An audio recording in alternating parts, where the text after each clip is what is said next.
Hey, this is Brian Buffington with Pioneer Resa, and I'll be showing you another teaching tech tool called Kerpoof.com. Feel free to email me if you have some feedback on the tool or if you have some success using it in your classroom. So what is Kerpoof.com? It is a creative suite for students. Think of it as the Adobe suite for K-5 kids.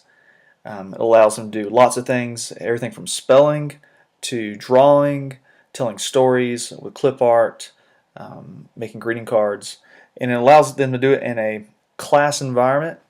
Teachers can create class accounts and monitor the student usage. It's actually owned and operated by Walt Disney Company.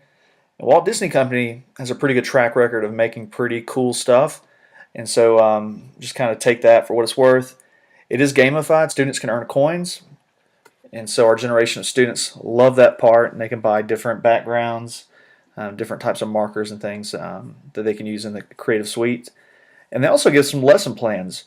So in order for you to jump in, don't feel like you have to do it by yourself and just and create something on your own. You can actually go with something that they do have. They have some basic ways to integrate this into your class with all subjects.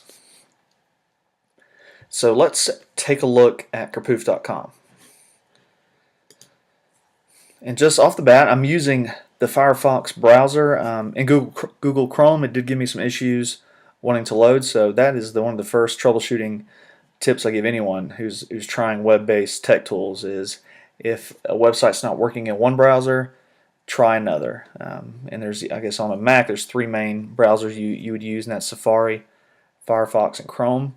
I have all three of those, and I have to switch all the time, depending on who made the website.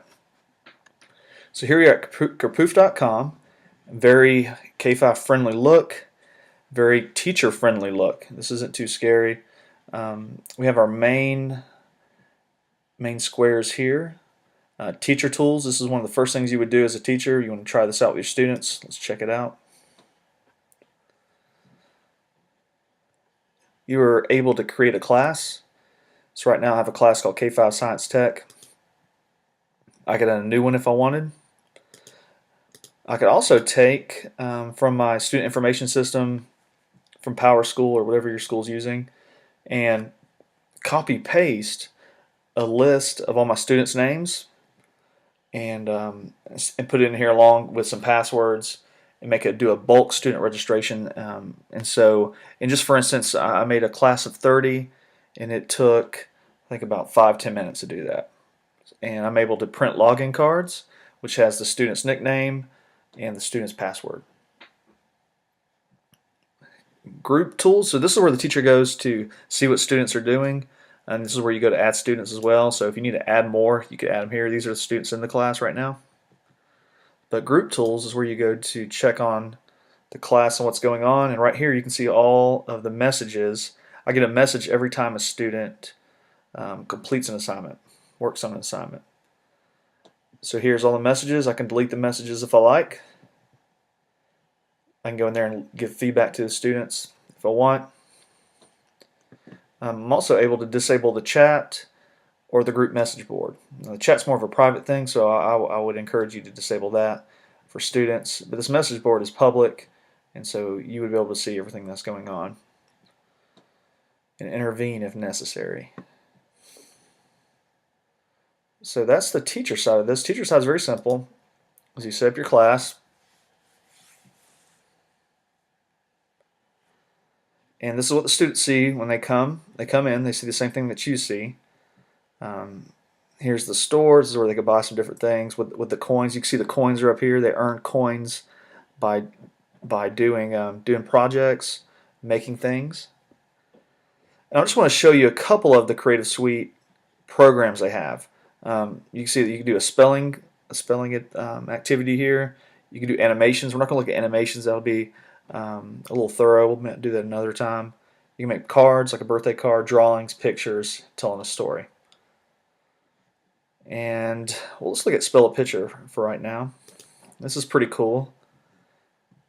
Especially, if we're going to teach students about space, we can also teach them about spelling. So I don't know if you would really expect a kindergartner or first grader to be able to spell Neptune, but it'd be a good way to teach them.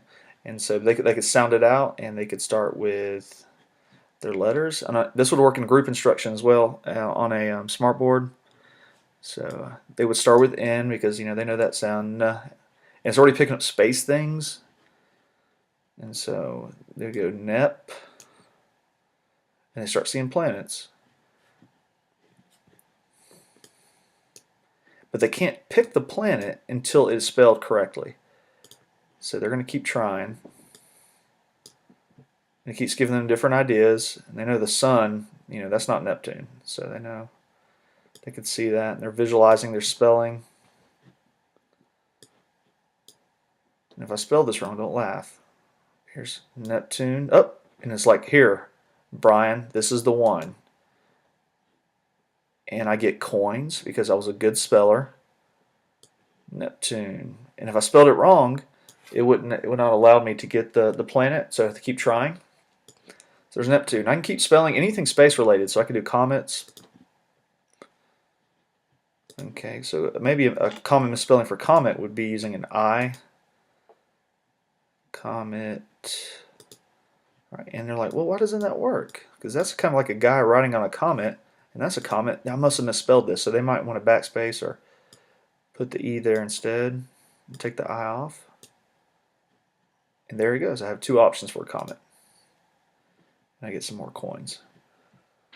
So this would be fun for group instruction, group spelling, or you could do this individually. And I could hit done, and not spell a picture. The other main thing I want to show you today, and the only other activity I did want to show you, is this make a picture. And we have an activity I want us to do as a group while you're watching this video, and you can kind of have an idea how this would work. And I had one regarding food webs. I said create a food web using make a picture, and that's what we're doing right now. Give 5 plants, animals, draw arrows to show the cycle, and then save and share. So we're going to make a food web. And so let's pick an environment that we want. I think I saw a jungle here at the end. Yeah, let's pick the jungle.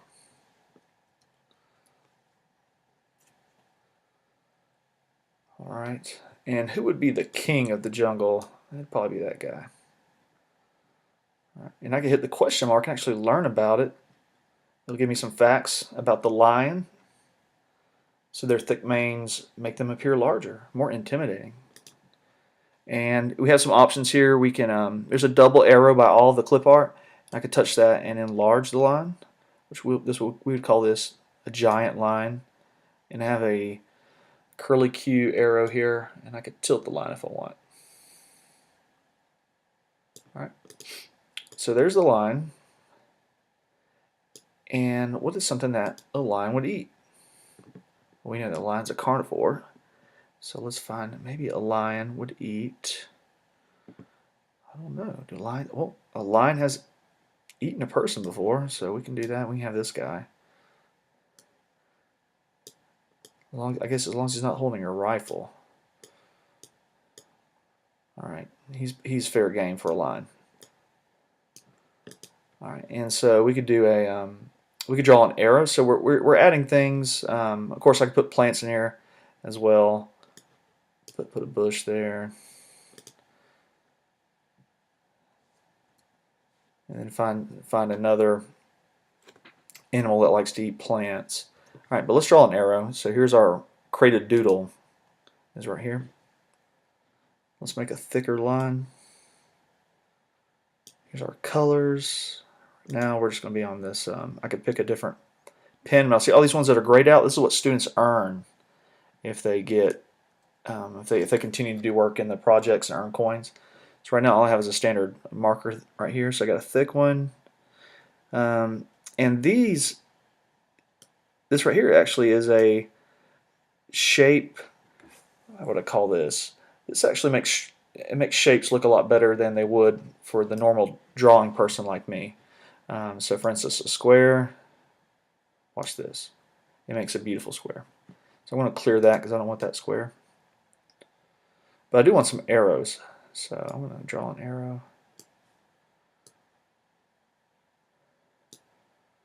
And I'm going to say done.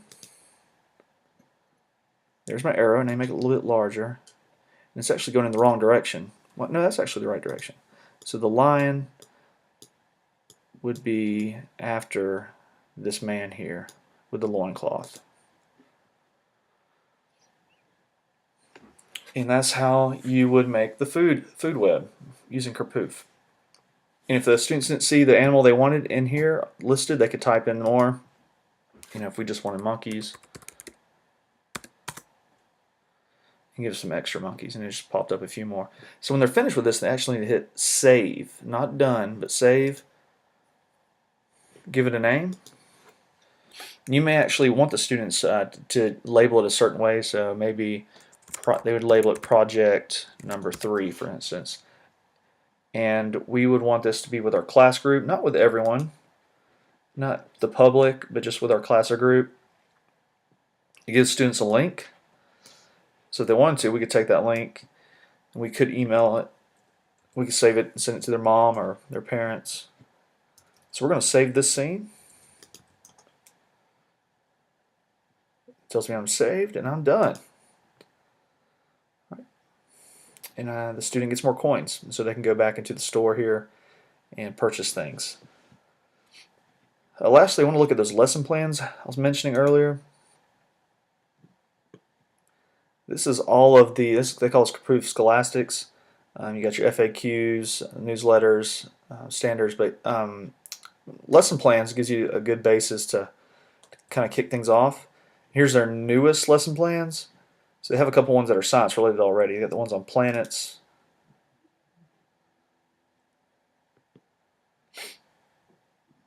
And they actually in this lesson plan they use that spelling feature I showed you earlier to teach students the names of the planets and different objects that would be in space, such as astronaut, asteroid. And then teaching them how to use a mnemonic to know the order of the planets. And who can forget my very educated mother just served up nachos? Classic. Alright, and so that's an activity idea to get you jump started on using Kerpoof. I got a few tips for you. And again, if Kerpoof's not loading correctly, use a different browser. To delete clipart, you just drag it to the trash can. In that storytelling activity we were in, we were adding animals. You would just drag it to the trash can if you didn't want it any longer. All the clipart can be resized and rotated for my students to share with the group. And that would get you going. And that is another teaching tool by Brian, and it's called Kerpoof.com.